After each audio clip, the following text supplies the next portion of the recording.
सो हे viewers, आज हम इस बात करने वाले इस वीडियो के अंदर कोडोमिनेंस के बारे में, जो कि आपके अगेन 12th के चैप्टर नंबर 5 की कंटिन्यूटी में है। सो हमारी प्रीवियस वीडियो थी इनकम्प्लीट डोमिनेंस के ऊपर। उम्मीद करता हूँ आपने वीडियो देखी होगी, आपको वीडियो पसंद आई होगी। सो चलिए दोस्तों, ज़्यादा न करते शुरू करते हैं।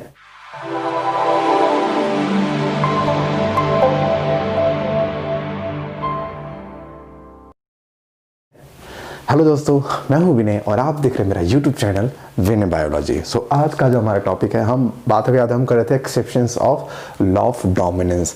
तो लॉ ऑफ डोमिनेंस की हमने एक एक्सेप्शन पढ़ ली थी, दूसरी एक्सेप्शन हम पढ़ने जा रहे हैं, वो है को डोमिनेंस।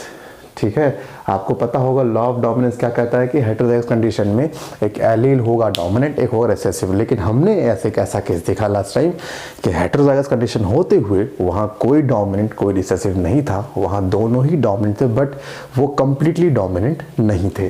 ठीक, तो यहाँ पर हम बात करेंगे को डोमिनेंस का। को डोमिनेंस को ना आप ऐसे समझ लीजिए कि यहाँ पे ना दोनों के दोनों एलील अपने आप को कंप्लीटली एक्सप्रेस करते हैं। देखिए, प्रीवियस केस में क्या था कि जीन्स कंप्लीटली एक्सप्रेस नहीं कर रही थी, लेकिन इस वाले केस में क्या होगा, जीन्स अपने आप को कंप्लीटली एक्सप्रेस करेंगे। अब दो डिफरेंट जीन हेटेरोजाइगस कंडीशन में अपने आप को कंप्लीटली एक्सप्रेस कर रहे हैं। मैं समझाता हूँ कैसे। आपने देखा, जो मतलब एग्जांपल के तौर पे जैसे कुछ काव वगैरह होती हैं, उनको बोलते हैं रोन कोट कलर, नोन एज रोन कोट कलर। इसका मतलब क्या होता है, आपने देखा कि जैसे ब्लैक कलर की काव है, इस पर व्हाइट पैचेस पड़े हुए हैं। ठीक है, तो आप देख रहे हैं वो ब्लैक के व्हाइट के पैचेस पड़े हुए हैं। अब वो व्हाइट और ब्लैक की स्किन तो नहीं, उसके हेयर कलर है, हाँ कि ना। तो उसका जो हेयर कलर है वो दो डिफरेंट फॉर्म में पाया जा रहा है, एक ब्लैक और एक व्हाइट। इसका मतलब उसके पास हेयर कलर की दो जीन्स है, एक तो ब्लैक की और एक व्हाइट की है। अब दो डिफरेंट जीन्स होते हुए ऐसा हुआ है कि दोनों जीन्स अपने आप को कंप्लीटली एक्सप्रेस कर रही हैं। अब दो डिफरेंट जीन, ब्लैक और व्हाइट, ब्लैक प्योर ब्लैक है, व्हाइट प्योर ब्लैक है। इसका मतलब ब्लैक जीन भी कंप्लीटली करिए एक्सप्रेस और व्हाइट जीन भी अपना क्या करिए, कंप्लीटली एक्सप्रेस करिए। तो हम कह सकते हैं ना कि यहाँ पे दो जीन्स हेटेरोजाइगस कंडीशन में अपने आप को कंप्लीटली एक्सप्रेस कर रही है। तो ये क्या हो गया, को डोमिनेंस। को का मतलब होता है साथ, जब दो जीन साथ में डोमिनेंसी शो करे, इसको हम क्या बोलते हैं, को डोमिनेंस। तो आप यहाँ पे को डोमिनेंस को ये समझ लीजिए कि हेटेरोजाइगस कंडीशन में जैसे दो जीन आ रही हैं, जैसे मैं दिखाता हूँ यहाँ पे कैपिटल बी स्मॉल बी। तो यहाँ पे मान लीजिए कैपिटल बी ब्लैक के लिए रिस्पॉन्सिबल है, स्मॉल बी व्हाइट के लिए। तो यहाँ पे दोनों जीन्स एक्सप्रेस कर रही है और वो भी कंप्लीटली कर रही है, दैट्स वाई ये को डोमिनेंस हो गया। हम लेकिन जो एग्जाम्पल है वो दूसरा पढ़ेंगे। यहाँ पर जो एग्जाम्पल अपने को पढ़ना है वो एग्जाम्पल पढ़ना है ह्यूमन ब्लड ग्रुप सिस्टम। तो ह्यूमन ब्लड ग्रुप इसका बहुत अच्छा उदाहरण है। कौन सा ब्लड ग्रुप, आपको पता है कि more than 56 type of blood group पाए जाते हैं। उसमें से हम एक सिस्टम की बात करते हैं, एबीओ ब्लड ग्रुपिंग सिस्टम। कौन सा, ABO blood grouping system. This system was given by scientist known as Landsteiner. तो लैंडस्टीनर ने इस चीज़ को डिस्कवर करा था। दुनिया में एबीओ जो सिस्टम आया था वो ये लेके आए थे। तो एबीओ सिस्टम के तहत ऐसा होता है कि चार टाइप के ब्लड ग्रुप होते हैं, A blood group, B blood group, AB blood group और ओ ब्लड ग्रुप। चार तरह के ब्लड ग्रुप होते हैं under the system of ABO blood grouping system. आपको बता दूं मैं, ये छोटी सी जगह रखिएगा कि ब्लड ग्रुप की जीन को बोलते हैं आई जीन। एग्जाम में बताया था, जी बताओ ब्लड ग्रुप की जीन को क्या बोलते हैं, लिख दिया IJKL। तो हम क्या बोलते हैं, आई जीन। तो आई जीन किसकी जीन होती है, ब्लड ग्रुप की जीन होती है। इस आई जीन की तीन डिफरेंट फॉर्म होती है। आप जानते हो जीन की वैरायटीज हम क्या बोलते हैं, एलील। तो मैं सिंपली बोल सकता हूँ कि इस जीन के तीन एलील हैं, एक है IA, एक है IB, एक है I0 या स्मॉल आई दिखा सकते हो। ठीक है, I0 या स्मॉल आई। भैया IA क्या है, अगर कोई I gene A sugar produce करेगी उसे IA बोल दोगे, अगर कोई I gene B sugar produce करेगी उसे IB बोल दोगे, और अगर कोई जीन माने कोई शुगर ही प्रोड्यूस नहीं करे, सब क्या बोलोगे, I0 और सिंपली स्मॉल आई बोल सकते हो। मैंने बीच में वीडियो डाल रखी है कि एक्चुअल में ऐसा नहीं है कि ये कुछ नहीं कर रहा सेक्रेट, ये भी करता है, लेकिन वो बात बहुत अलग है। अभी आप सिंपल भाषा में लेके चलिए, IA जीन ए शुगर बनाएगा, IB जीन बी शुगर बनाएगा और I0 जीन कोई शुगर नहीं बनाएगा। सो तीन टाइप के आई के जीन होंगे। कौन कौन सी, IA, IB, I0। IA A sugar बनाएगा, IB B sugar, I0 no sugar. So ये तीन वैरायटी होती हैं। तो मैं आपको ना वैसे बता दूं कि ब्लड ग्रुप की डिटर्मिनेशन हमेशा हम आरबीसी से करते हैं। किसी भी पर्सन का ब्लड ग्रुप हमेशा उसके आरबीसी से मालूम पड़ता है। आरबीसी के अलावा बॉडी के किसी और सेल से आप किसी पर्सन का ब्लड ग्रुप फाइंड नहीं कर सकते हो, ठीक है। तो RBC is the only cell, ठीक है, जिसके थ्रू आप किसी का ब्लड ग्रुप पता कर सकते हो। तो मान लीजिए एक आरबीसी है, एक आरबीसी है, ठीक। इस आरबीसी के पास दो तरह के जीन्स मौजूद हैं। एक जीन्स प्रेजेंट है आईबी और एक जीन्स प्रेजेंट है आईबी, माने दोनों जीन्स कौन सी हैं, आईबी प्रेजेंट है। अब पहली जीन प्रेजेंट कौन सी, आईबी है, तो वो क्या बनाएंगे, बी शुगर। लेट सपोज इसने बनाया यहाँ पर बी शुगर, मान लीजिए हो गया B sugar, this is B sugar. दूसरी जीन क्या बनाने, बी शुगर, माने इस आरबीसी के ऊपर कौन सी शुगर लगी है, सिर्फ बी शुगर लगी है। तो जिस आरबीसी के ऊपर ओनली बी शुगर प्रेजेंट हो तो हम क्या बोलेंगे, उस पर्सन का ब्लड ग्रुप क्या होगा, बी ब्लड ग्रुप होगा। क्या होगा, इस पर्सन का ब्लड ग्रुप होगा बी ब्लड ग्रुप। ऐसा क्यों होगा, आप खुद देख रहे हैं, सारे के सारे जो शुगर हैं कौन से हैं, बी वाले। अगर किसी शुगर पे आरबीसी के पास सिर्फ बी शुगर है तो वो क्या हो गया, वो बी ब्लड ग्रुप हो गया। चलिए अब मैं एक केस और दिखाऊं आपको, मैं इसको रब करता हूँ फिर दिखाता हूँ दूसरा केस। ये सब तो आपको पता लग गया होगा ना। देखो मैं अभी एक केस और एज्यूम करता हूँ।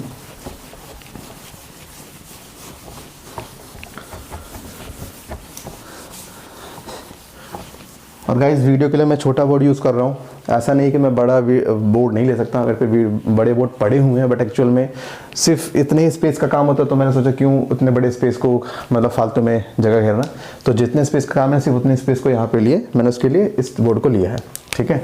तो ऐसा कुछ नहीं है कि बड़ा बोर्ड मैं क्यों यूज़ नहीं करता, बड़ा बोर्ड पड़ा हुआ है लेकिन उतना यूज़ नहीं होता कभी।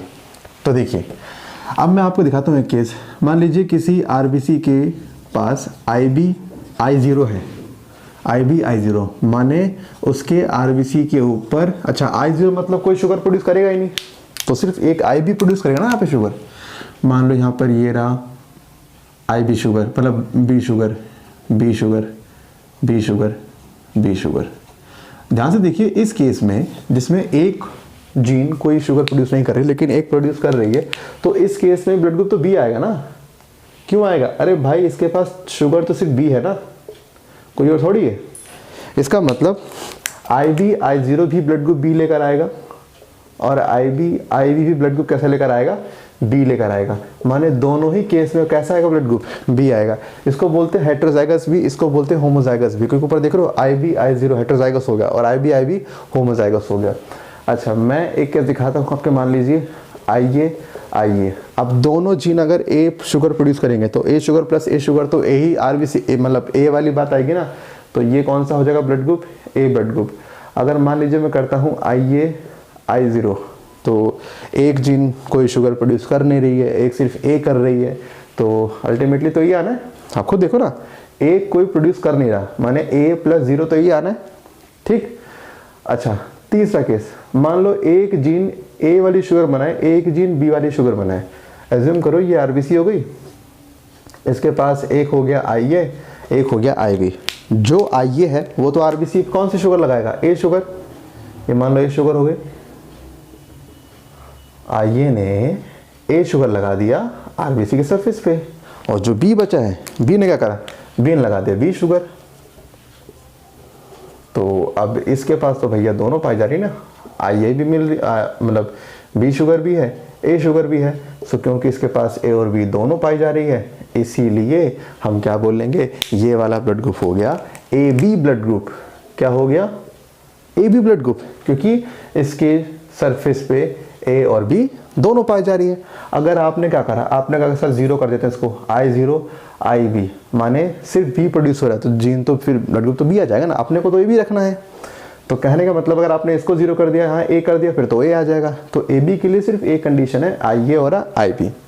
एक लास्ट के साथ है, अगर दोनों जीन कोई शुगर प्रोड्यूस करे ही ना, अगर दोनों जीन को शुगर प्रोड्यूस करें ना, तो खुद सोचो जब कोई शुगर प्रोड्यूस नहीं करेंगे तो यहाँ पे ब्लड ग्रुप आता है O blood group. O stand पर मतलब कैसे 0, कुछ भी नहीं है। तो ये यहाँ पर जो है ना आपके 4 टाइप के ब्लड ग्रुप होते हैं, A, B, AB और O। इसमें आपको एक गौर के फरमाना है कि B ब्लड ग्रुप, ये दोनों तो B आ रहा है ना, और यहाँ दोनों से A आ रहा है, यहाँ से AB आ रहा है, यहाँ से O आ रहा है। माने फिनोटाइप तो 4 हो गए, A, B, AB और O। माने फिनोटाइप कितने हो गए, फिनोटाइप हो गए 4। लेकिन जीनोटाइप काउंट करना, बी ब्लड ग्रुप के 2 जीनोटाइप हैं। ये सारे जीनोटाइप भाई, अब जेनेटिक इन्फॉर्मेशन की जब आप जीन लेवल की बात करते हो तो वो जेनेटिक इन्फॉर्मेशन होती है ना। सो ये तो हो गया जीनोटाइप हो गया। सो जीनोटाइप कितने हैं? 1 2 3 4 5 6। कितने हैं? 6। इसका मतलब जीनोटाइप 6 हो गए, फिनोटाइप 4। तो एबीओ ब्लड ग्रुपिंग सिस्टम के अंदर फिनोटाइप मिलेंगे 4, जीनोटाइप मिलेंगे कितने? 6। अच्छा, इसके बाद ध्यान से सुनने की दो, ये तुम्हारी आई जीन। अब आई जीन के जो है ना यहाँ पे आते हैं 3 वैरायटी, बताया था मैंने अभी कौन कौन सा, आई ए, आई बी, आई जीरो। सो यहाँ पे 3 वैरायटी है। अब आपने अब तक जितने भी केस पढ़े, आपने पढ़ा कि एक जीन की 2 ही वैरायटी पढ़ी है, आपने एक जीन के 2 ही एलील पढ़े। यहाँ पर आप देख रहे हैं ऐसा पहला केस जहाँ एक जीन के 2 से ज़्यादा वैरायटी है। हाँ, एक पर्सन में तो खैर 2 ही मिलेंगे, 3 नहीं मिलते हैं। किसी भी पर्सन के पास सेम जीन की 2 से ज़्यादा कॉपी नहीं मिलती, 2 ही कॉपी मिलती है। तो मैं ये बोलना चाह रहा हूँ कि यहाँ पर एक जीन की टोटल 2 से ज़्यादा वैरायटी है ना। अगर किसी जीन की मोर देन 2 एलील्स पाए जाएंगे, अगर किसी जीन के मोर देन 2 एलील्स पाए जाएंगे तो इस केस को बोलते हैं मल्टीपल एलिलिज्म। ठीक है, अगर किसी भी जीन के मोर देन 2 एलील्स पाए जाएंगे उसे हम क्या बोलेंगे? Multiple allelism. एक बात का ध्यान और दीजिएगा, ये जो मैंने 6 केस लिखे हैं मैंने, ऐसा नहीं है ये पूरा का पूरा कोडोमिनस एग्जाम्पल नहीं है ना। देखिए, मैंने क्या बोला था पहली बात, लॉ ऑफ डोमिनेंस आप कभी होमोजाइगस में अप्लाई कर ही नहीं सकते, क्योंकि जब 2 सेम होंगे तो दोनों एक्सप्रेस करते हैं। होमोजाइगस कंडीशन में आप कभी भी डिफाइन नहीं करते हो लॉ ऑफ डोमिनेंस को। ठीक है, और इसका अगर आपको आंसर चाहिए तो बताना कमेंट में कि अगर इसका आपको जवाब चाहिए क्यों होमोजाइगस में हम यूज़ नहीं करते लॉ ऑफ डोमिनेंस। तो इसका मतलब जहाँ जहाँ होमोजाइगस है वहाँ तो हटा दो, वहाँ तो अप्लाई कर सकते ही नहीं आप लॉ ऑफ डोमिनेंस। तो ना तो यहाँ अप्लाई हो सकता, ना यहाँ अप्लाई, ना यहाँ, माने इन 3 केस में लॉ ऑफ डोमिनेंस अप्लाई नहीं हो सकता। अब बचे 3 केस, तो हेटेरोजाइगस हो गया, एक तो ये वाला केस, एक तो ये वाला केस, ये वाला, इन 3 में अप्लाई हो सकता है। अब पहले केस में देख रहे हैं कि आई बी आई हेटेरोजाइगस है, माने यहाँ पे ब्लड ग्रुप आया, बी आया। इसका मतलब क्या हुआ? आई बी एक्सप्रेस करा, आई जीरो नहीं करा, क्योंकि अगर आई जीरो करता तो ब्लड ग्रुप ओ आता, याद है। और हम यहाँ पे क्या बोलेंगे, इस वाले केस में ब्लड ग्रुप अगर बी आया है, इसका मतलब क्या हुआ कि आई बी एक्सप्रेस करा होगा, आई जीरो एक्सप्रेस नहीं करा होगा। तो इसका मतलब यहाँ पर तो आई बी डोमिनेंट हो गया ना, क्या हो गया तुम्हारा? आई जीरो रिसेसिव हो गया। यहाँ पर आ जाओ, इसका ब्लड ग्रुप आया है ए, अब ये चाहता है ए आए, ये चाहता है ओ आए, आया ए, इसका मतलब ये डोमिनेंट रिसेसिव। ठीक, तो यानी कि यहाँ और यहाँ तो लॉ ऑफ डोमिनेंस अप्लाई हो रहा है। यहाँ पर आ जाओ, हेटेरोजाइगस कंडीशन है, अगर ये वाला अगर आई ए डोमिनेंट होगा तो ब्लड ग्रुप आएगा ए, अगर आई बी डोमिनेंट होगा तो ब्लड ग्रुप आएगा बी। ब्लड ग्रुप ना तो ए आया ना बी आया, ए बी आया। ए बी आने का मतलब क्या है? ए बी अगर एक टोटल फिनोटाइपिक कैरेक्टर है जिसमें ए 50%, बी और 50%, तो ऑब्वियस सी बात है ए भी कंप्लीटली एक्सप्रेस करा और बी भी कंप्लीटली एक्सप्रेस करा। देख रहे हो? मुझे बताओ इस केस में कौन डोमिनेंट कौन रिसेसिव? तुम में से जो सबसे ज़्यादा होशियार है ना, बताओ मुझे इनमें से कौन सा तुम्हारा डोमिनेंट, कौन सा तुम्हारा रिसेसिव होगा। तो आप नहीं बता सकते यार, क्योंकि यहाँ पे दोनों अपने आप को क्या कर रही है? कंप्लीटली एक्सप्रेस कर रही है। जब 2 जीन अपने आप को कंप्लीटली एक्सप्रेस कर रही हो बिना किसी मिक्सिंग के, तो उसको क्या बोलते हैं? कोडोमिनेंस। इस पूरे ब्लड ग्रुप में सिर्फ यही वाला है जो कोडोमिनेंस का एग्जाम्पल है। आधे बच्चे समझते हैं पूरे का पूरा ब्लड ग्रुप ही किसका एग्जाम्पल है? कोडोमिनेंस का। ऐसा नहीं होता। एबीओ ब्लड ग्रुपिंग के अंदर सिर्फ एबी वाला जो केस है ये किसका एग्जांपल है? कोडोमिनेंस का। तो कोडोमिनेंस के अंदर ऐसा होता है कि 2 जीन्स अलग अलग होते हुए सेम टाइम पर अपने आप को कंप्लीटली एक्सप्रेस कर रही है, तो वो भी बिना किसी जीन्स के, बिना प्रोडक्ट के मिक्सिंग हुए। सो ये था आपका कोडोमिनेंस। सिंपल था, कोई डिफिकल्ट नहीं है, मैंने कुछ ज़्यादा डिफिकल्ट कराया भी नहीं है। ठीक है, और इसके क्वेश्चंस जो है ना नेक्स्ट क्लास में करेंगे इसके क्वेश्चंस। ठीक है, और इस टॉपिक को आप अच्छे से कर लीजिएगा ताकि आप नेक्स्ट क्लास जब हम क्वेश्चंस करेंगे तो आपको क्वेश्चन आ जाए। क्वेश्चन इसी बेस पे होंगे, आप बस आज बैठ के इसके फिनोटाइप और जीनोटाइप जो है ना वो बैठ के आप देख लीजिए क्या है। ठीक, तो फिर मिलते हैं। उम्मीद करता हूँ आपको आज की वीडियो पसंद आई होगा। आइए तो यार, बिना लाइक कर जाने का मतलब नहीं बनता। आपके लिए इतनी मेहनत कर रहे हैं और शुरू कर दिया है कि डेली एटलीस्ट एक वीडियो आए, क्योंकि बहुत टाइम हो गया था, बहुत थोड़ा सा काम में बिजी होने चक्कर में वीडियो नहीं ला पा रहा था। बट डोंट वरी, अब से मेरी कोशिश रहेगी कि वीडियो रोज आती रहे। सो गाइस, बस आज की वीडियो में बस इतना ही। फिर मिलते हैं नेक्स्ट वीडियो में नए टॉपिक के साथ। जब तक के लिए सतर्क रहें, सावधान रहें, देखते रहें विनय बायलॉजी। टाटा बाय बाय, शब खैर, लव यू ऑल।